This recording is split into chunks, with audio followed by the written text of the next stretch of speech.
So in any event, since we are all here, let me start by saying this. So I've received the Jarvis Williams Social Express Catering and Meal Prep versus UH Senior Partnership and the Integral Group, case number 25 CV013100. It appears to me the plaintiff, my record indicates, filed this petition for injunctive relief on August the 19th, and accompanied that petition with a motion for restraining order. And then we issued a notice of hearing. Mr. Flake, you, I think, have appeared in front of me before, so you may be familiar with that process. But what I typically do, and what it is the practice generally of Fulton County, is that rather than going forward with an ex parte hearing that will only hold for, a very short period of time, and then we have to do it all over again, hey, go make every effort to notify the defendants, which Mr. Gerner did. You obviously got notice. And so what I have also had the opportunity to read in advance of this morning's hearing is an affidavit filed by Watchtower Security that Mr. Flake filed on behalf of his clients. So here's what I think I understand about this dispute. Mr. Williams individually operates some, I'm assuming, some sort of food business inside of a space that is some sort of quasi-residential space. That's about all I understand from what's been filed. And that Mr. Williams has paid rent, and at least in the pleadings that I've seen, there's been no allegation of any non-payment of rent or other issues, but that sometime in, I guess, late August or maybe early August, I'm not exactly sure which, sometime in August, Mr. Williams had some sort of interaction with a resident of the facility, and as that I think I understand was not reported to police. And as a result of that, the property took some action. I'm not exactly sure what the procedural action was in terms of what it was, but took some action to prohibit Mr. Williams from being on the property. And my general understanding from the complaint is that Mr. Williams is not only the principal in name of the LLC, but is the guy that's doing everything. Like, it's his company. And he's saying that the contract, the lease agreement, I guess, to operate a business in that space is being interfered with by Mr. Williams being prohibited from being on the property. So that's what I think I understand.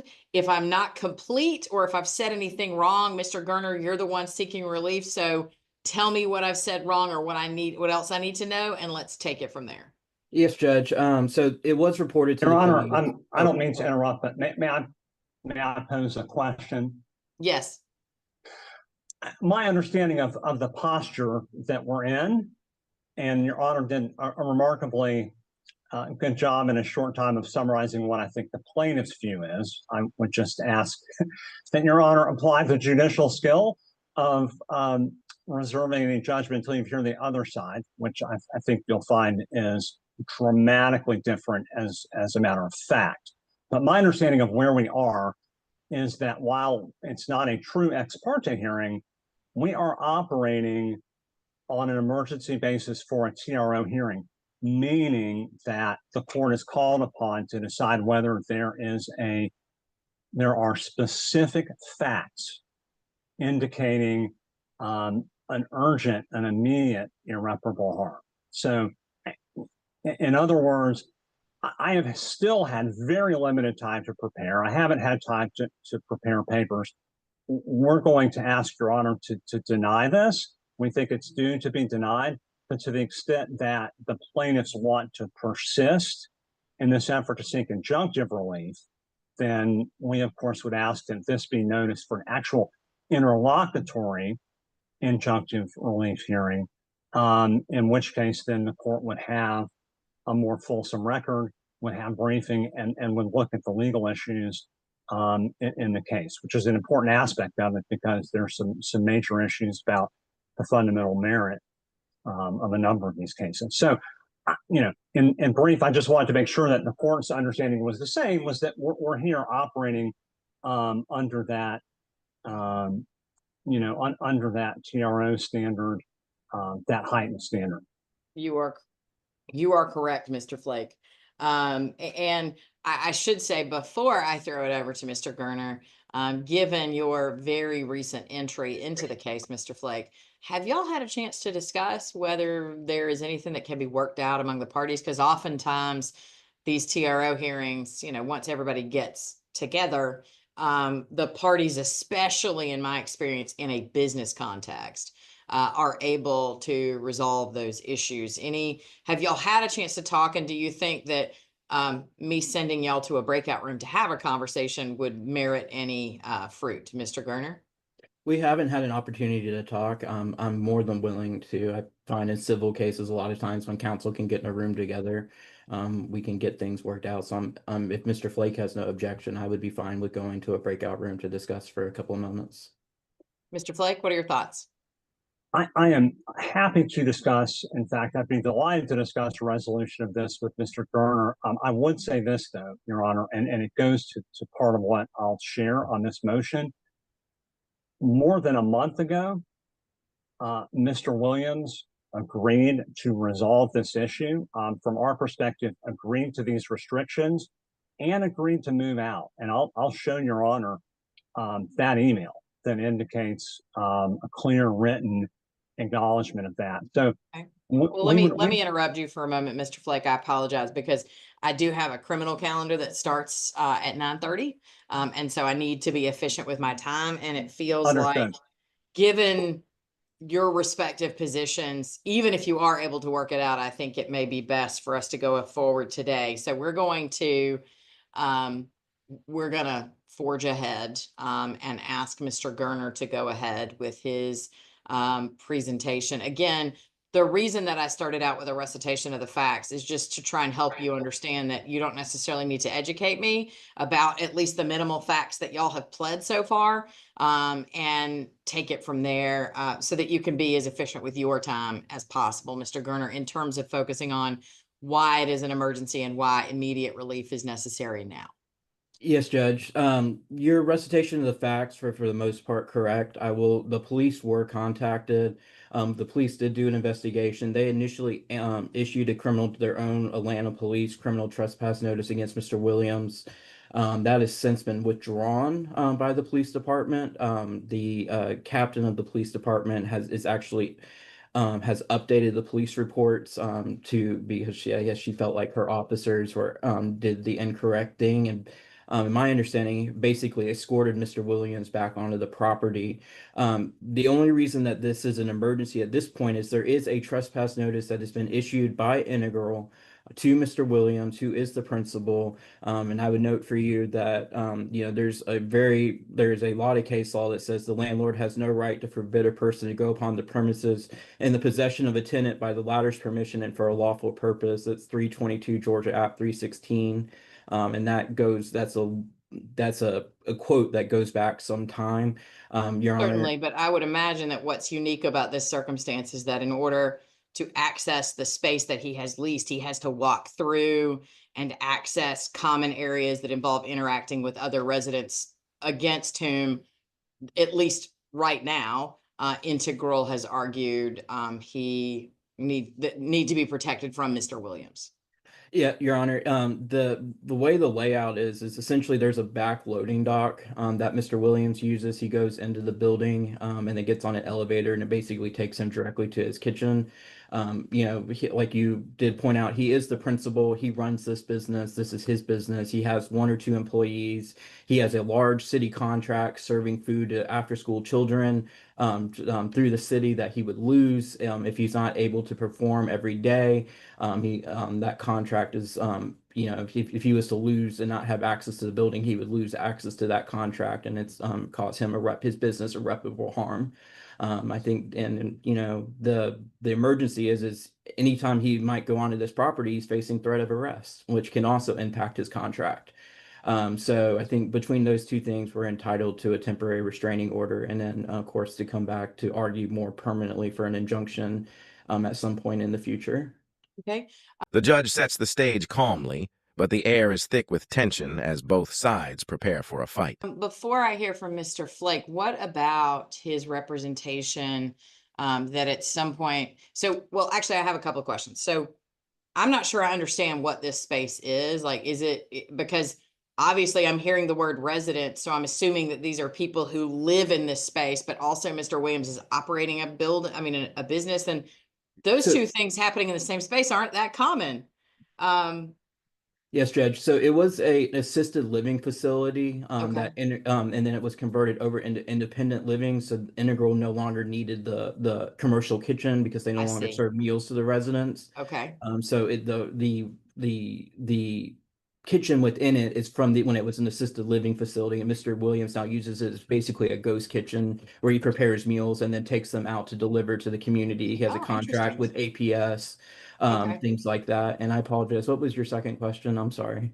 No, I Uh, think that was it. yeah, It was just because it was odd for me I needed to reconcile the resident plus commercial kitchen, and now I yeah. understand. Okay, thank you, Mr. Um, Garner.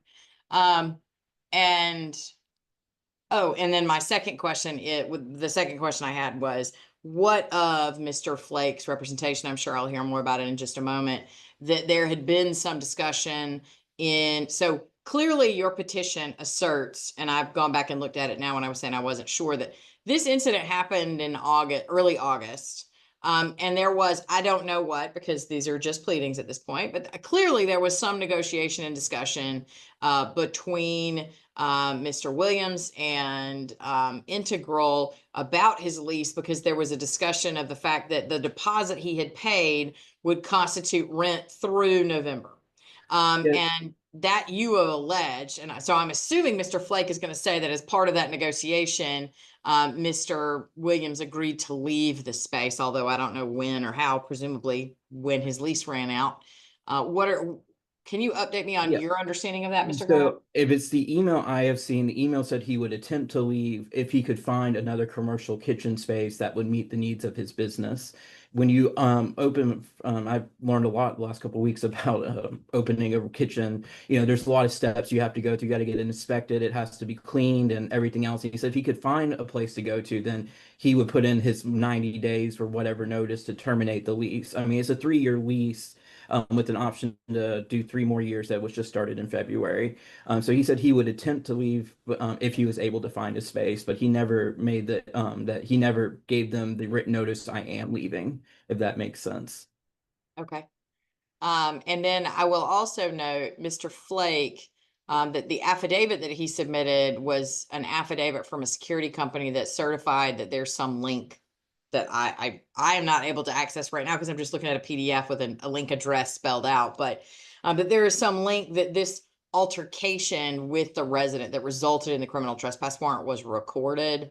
Were you aware of that, Mr. Garner? And have you had a chance to view that I recording? have I reviewed the recording. I think from what my clients have told me, and then viewing the recording, I think there's parts of the altercation that were not caught by the recording.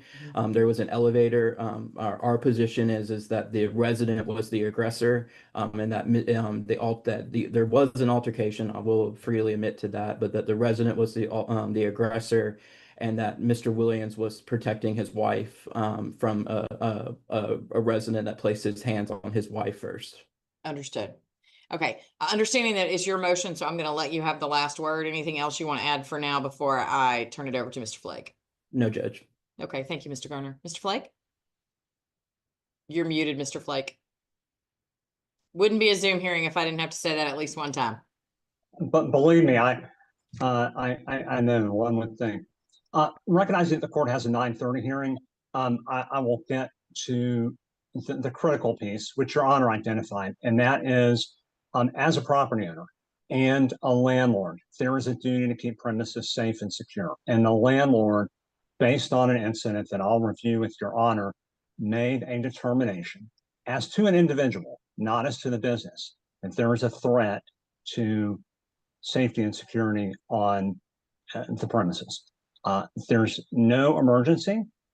There's no urgency. And to the contrary, as I mentioned, there's been an agreement that, and it was a bargain for exchange after this restriction was put in place, that rent would be applied in a certain manner, that Mr. Williams or the business actually would look for a new location, and then would provide notice.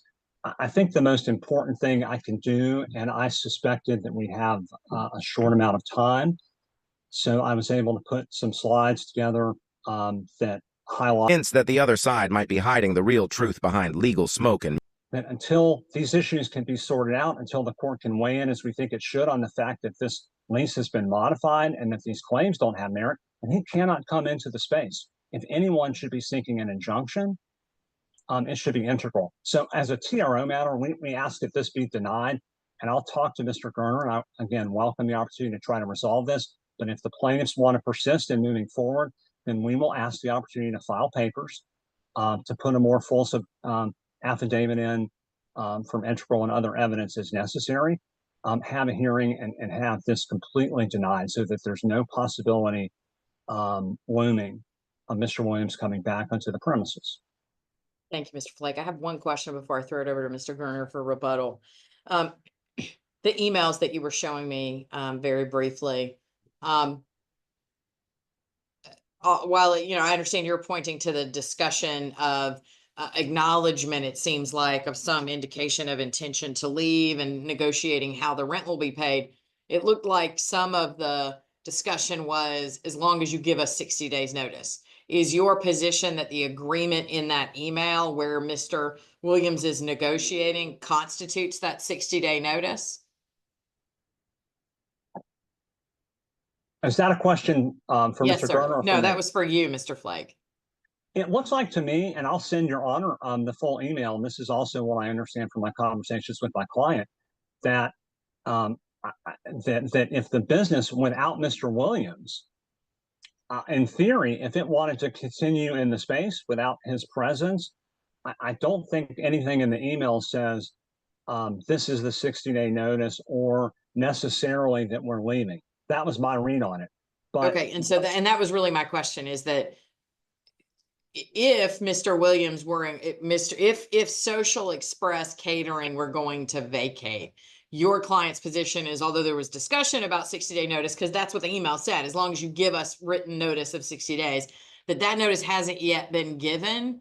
And so Social Express continues to have control of the property, and it is only Mr. Williams that's being excluded from the property. That's your client's position, correct? That's correct. Continues to have the limited use rights under the lease, which is actually a usufruct, but that's a different question. That's correct. Social Express. Oh my Lord, Mr. Flake, are you trying to make me have flashbacks to law school? I really don't think I've heard the word usufruct since law school. It's a good word for cocktail conversation, but indeed that it is. That is our view, that if we haven't received the notice, that Social Express still has its rights under the lease agreement. Understood. Thank you, Mr. Flake. Mr. Garner, your response, sir. A few things. One, that door, there was part of the incident occurred outside of that door that's not in view of the camera. That door actually has a lock on it that has a You mean the door from outside to inside? Correct, inside. There's parts of the incident we're not seeing there. That door actually has a lock on it that is a biometric lock that's only supposed to be used by Social Express Catering. It's a fingerprint lock. That's well, except that apparently residents from the inside can go and open the door to let people in. Correct. Which is true about every limited entry door ever, including the one at my kid's high school. So, they have been told to not let residents use that door. So she was, his wife was trying to enforce a rule that they have been told you're not to let residents come in and out of this door. And so she would not open it up for him while she was out there talking to a vendor.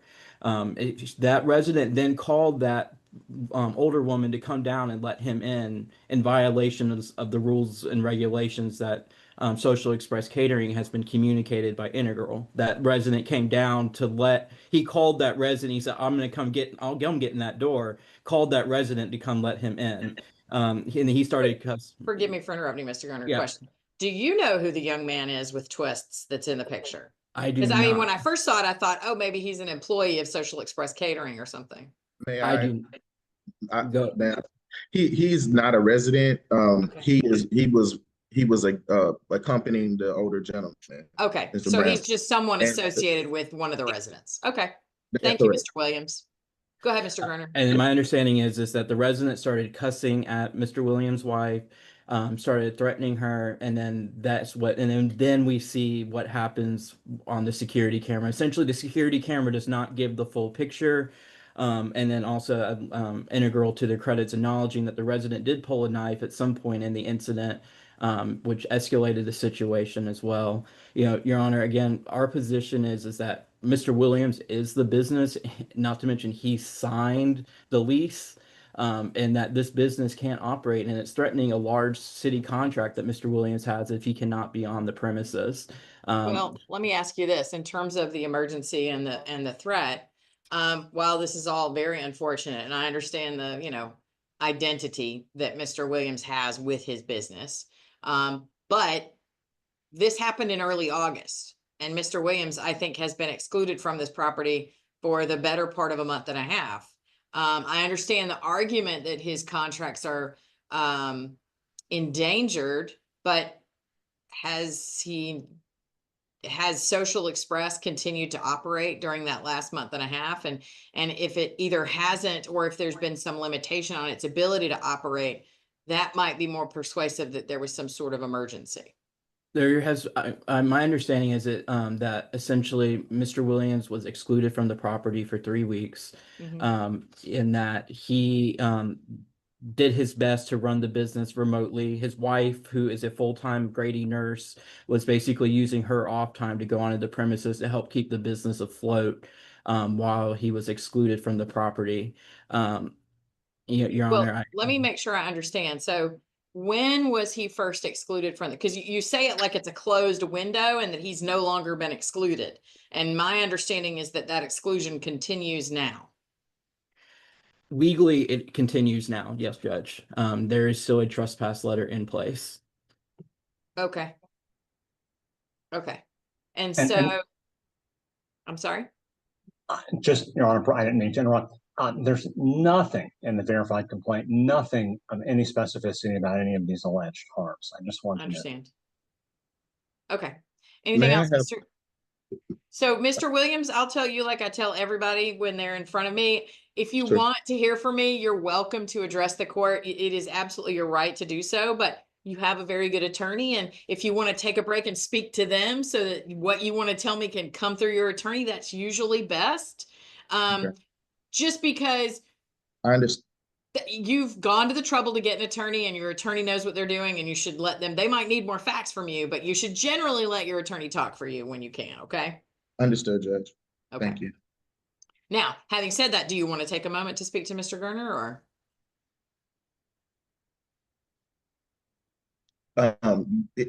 Can we have a couple moments? Sure, absolutely. Why don't y'all turn off your audio and video? Mr. Gerner, y'all can just call each other. And That'll I'm work, going to Judge. check on my criminal calendar, but this hearing is still going. We're just going to maybe take a 5 to 10 minute break and let's call it 10 minutes and then I'll be. That losing access could destroy his entire business, raising real questions about fairness and power. Okay. I'm actually would like you to hear from Mr. Williams' wife, if you're willing to hear 1 or 2 minutes of testimony. I think that Sure, might be Mr. Flake. I mean, it is a TRO, but I'm gonna let you know in advance. I would like to know if you have any objection to 1 or 2 minutes of testimony from Ms. Williams. I don't, and to the extent there is hearsay or other objectionable material, just in the interest of time, I'm just going to reserve my objections, but I don't have an objection. Sure. Okay.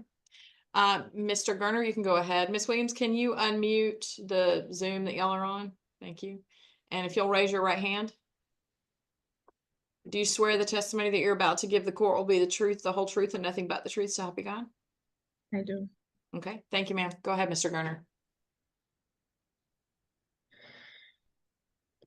Miss Williams, why were you at the property on August 4th? So I operate in the role of COO. That day we had meals. That was our first day back operating the contract. And so I was on site to train staff, help get food out. All right. And you also have another full-time job, correct? Yes, I am a registered nurse full-time at the hospital. All right. Can you tell Judge Krause what happened when the resident approached you outside the service entrance? Yeah, of course. So I was standing outside, one of my staff members, she was done for the day and she was leaving, we were just having a quick conversation. The resident, the older gentleman, as well as the younger man that you see on camera, approached me. The older man asked me, hey, can you open the door for me? In which I let him know that, you know, I didn't know who he was. It just was a random person walking up to me. And I told him, you know, I wasn't comfortable. I'm not supposed to open this door for anyone, you know, other than my staff. And so he began getting hostile. Who said that? Who said that? I let him know that that was, you know, coming from the property manager. That's what I was told. And he began asking me, well, where is he supposed to go? I let him know there's a front door entrance that, you know, everyone enters through. Again, began getting hostile, cussing me out. Okay. He said, okay, bitch, well, we'll see. I'll get this door open. I simply said, okay. I didn't go back and forth with him. He then made a call. And then you see the older woman comes down and she opens the door for him. Mm-hmm. And then he gains access to the building, and then what happens next? Yeah, so she opens the door. I don't say anything. You know, I wasn't going to open the door for him, but if he got in, that was on him. So I didn't say anything about that. He gets in. I finish up the conversation I was having with the staff member. I'm sorry, you broke. I'm sorry, ma'am. Behind him immediately as Ms. Williams, sorry to interrupt, but you broke up a little bit. I think where I lost you is you said, can you hear I can now. You just were broken up a little bit. So where I lost you is that you came in the door together, and then what happened? As soon as I enter through the door, he immediately begins getting hostile, starts cussing me out. No, bitch, since I can't come in through this door, you can't come in through this door. Get out, get out. Began cursing me out. I immediately try to remove myself from the situation and get on the elevator. That's why you see me rush so quickly to push the elevator button. I attempt to get on the elevator, in which he's still verbally threatening me.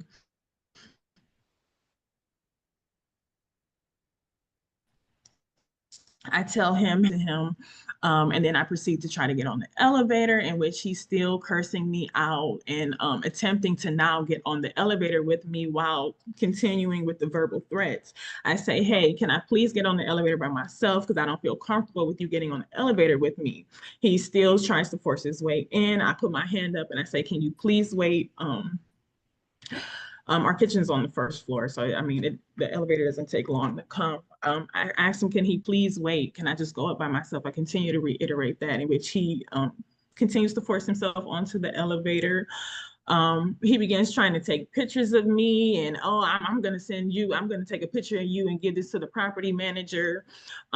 He then proceeds to go around to it's a double-sided elevator.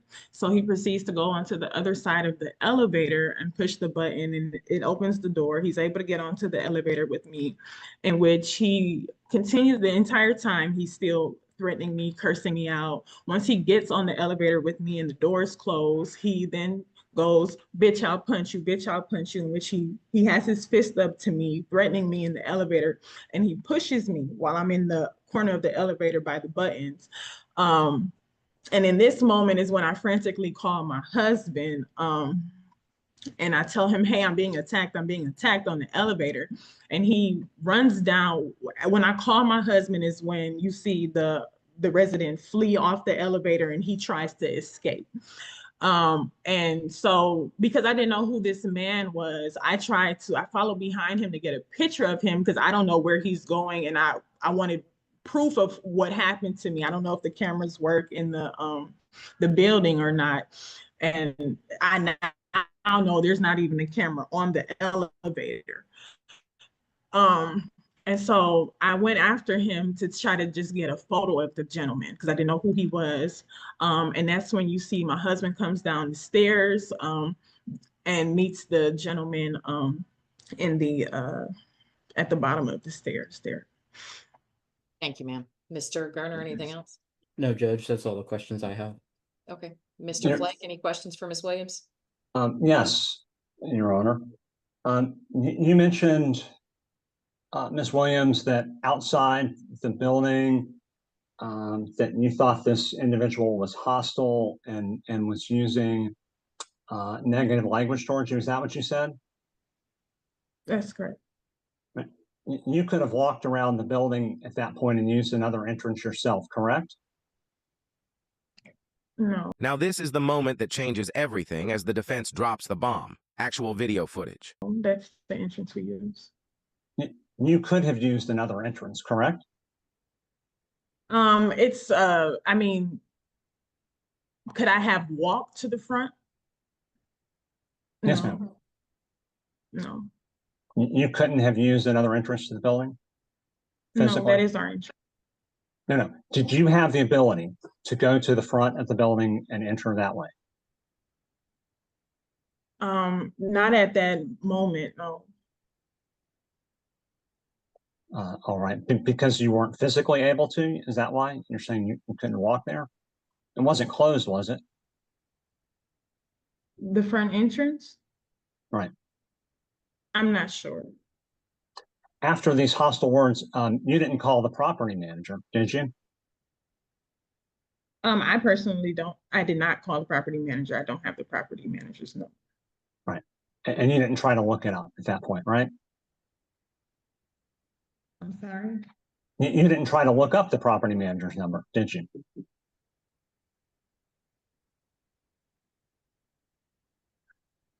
I didn't.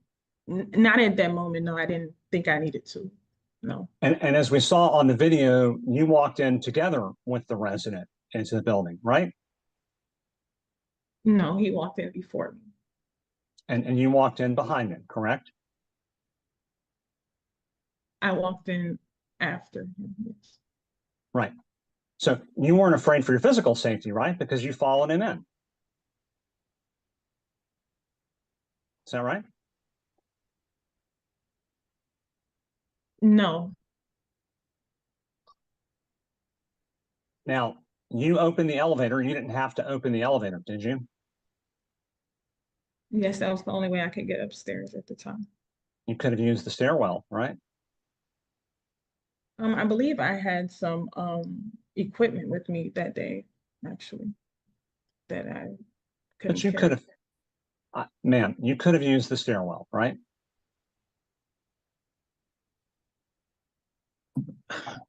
No, I felt what I did was what I needed to do at the time.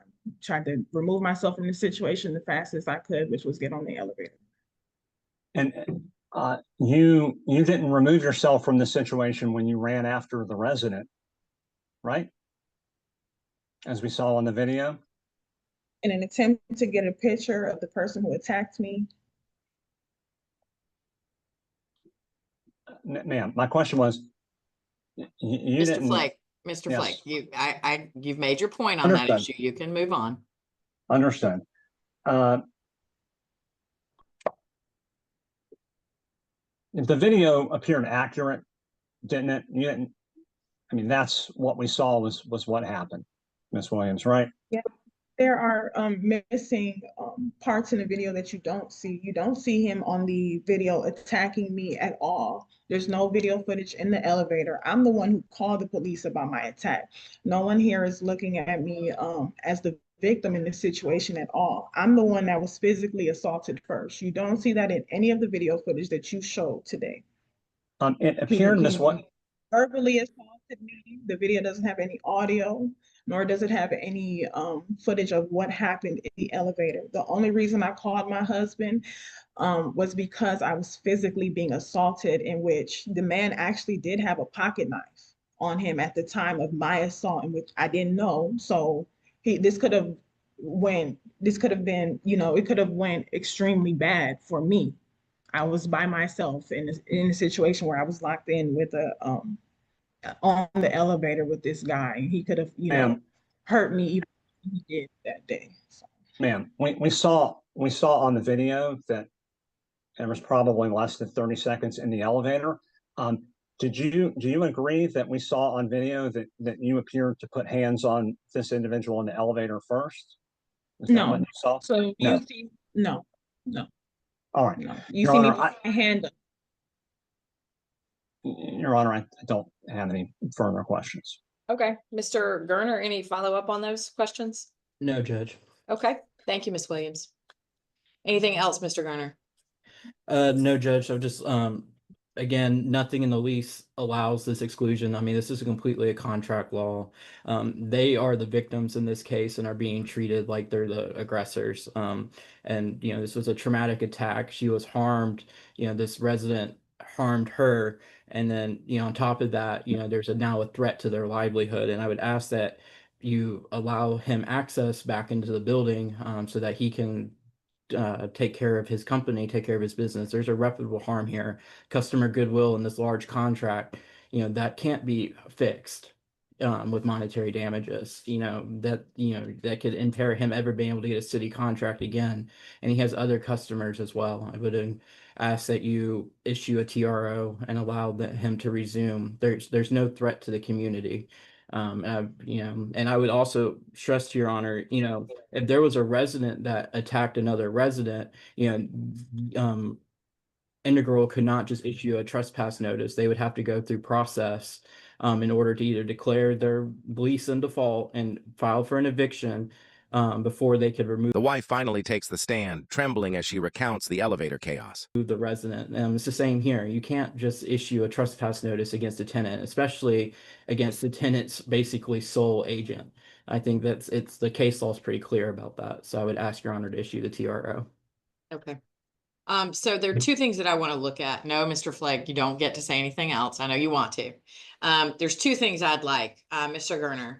To the extent that the case law you're relying on is not already in your brief, if you would please email me a citation to, and Mr. Freehoff, when I say me, I mean Mr. Freehoff, email Mr. Freehoff the citations to that case law. Because obviously what I want to look at is I suspect that part of the disconnect here from your client's position is that the tenant is Social Express, not Mr. Williams. And while obviously Mr. Williams is the principal member, if not the only member, he's certainly the primary individual or person who's operating that business. And I understand the interconnectedness of those things. It legally may matter. And so I want to look at those cases. The other thing, Mr. Flake, is if you would please email me, or Mr. Freehoff, the link to the video. Now I don't want anyone, particularly the Williamses, to think that I'm not particularly focusing on the video one way or the other, because it's just it's a capture in time. And I've heard testimony from Ms. Williams about things that occurred that aren't on that video. And so I'll take it for what it is. And I, not in this context usually, but I am often called on to make a determination pre-trial as to whether something was, justified defense of self or others versus, some sort of being the aggressor, et cetera, as the parties have argued. And so those are really the two things I want to look at. I'm going to look at those today. And then I will, understanding that this is an emergency relief that has been requested, I will probably have Mr. Freehoff email the parties either today or first thing tomorrow with what the court's ruling is going to be. And then we'll likely, depending on whose favor I rule in, will ask one party or the other to provide me with a proposed order. I will tell you, because of the nature of the relief, if I rule in favor of Mr. Williams, it will obviously be a very short window of time that Mr. Williams will have the benefit of any temporary relief until we can get a more fulsome evidentiary hearing with other witnesses, including potentially that individual that's also on the resident that's also on the video, and perhaps more importantly, information from the parties about the nature of the harm in Mr. Williams' ability to operate the business, or their, expectation. So that's really what I'm going to be looking at if I rule in favor of Mr. Williams. If I do not rule in favor of Mr. Williams, it's going to be based on a finding that I've not found on an emergency basis irreparable harm in the exclusion of Mr. Williams. And that's what I'm going to be looking at. And I will give you, if you guys will email those two things that I've requested, I will review those matters and look a little bit more at the research that the parties have asserted. And then I will let you guys know what my ruling is going to be. Anything else, Mr. Flake? On a housekeeping note, Your Honor, I believe I'll have a declaration that puts in that email from Ms. Judd from the Integral Group that I can submit Okay, today. I'm certain that Mr. Gerner won't have any objection, given that it's communication between the two parties in the case. It would certainly be admissible and likely authenticatable. And so, Judge, I'm not going to make him go through that extra hoop. I'll save his client the 0.5 or whatever it would take for him to draft that affidavit. So I'm fine with it. I'm not disputing that it's not, authenticated or anything else. Mr. Understood. Flake, Mr. Flake, I I'm think more, his likelihood is that he just wants to make sure it's actually part of the record, so he'll probably do it Yeah. anyway.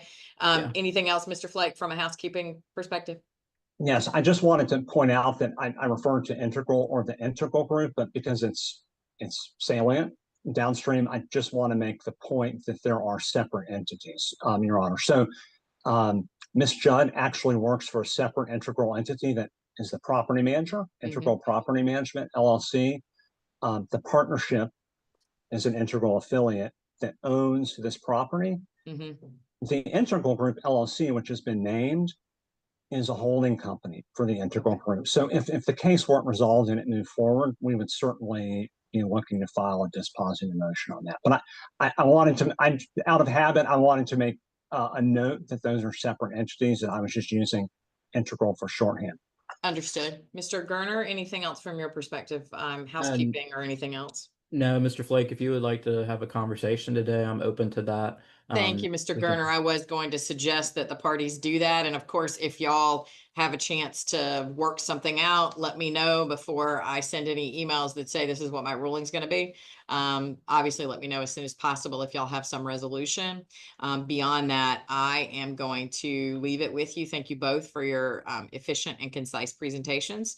And I will let you know. I'll look for the two things I've requested from the parties, and then I will. The final decision hasn't dropped yet, and the truth still hangs in the balance. So stay tuned for what happens next.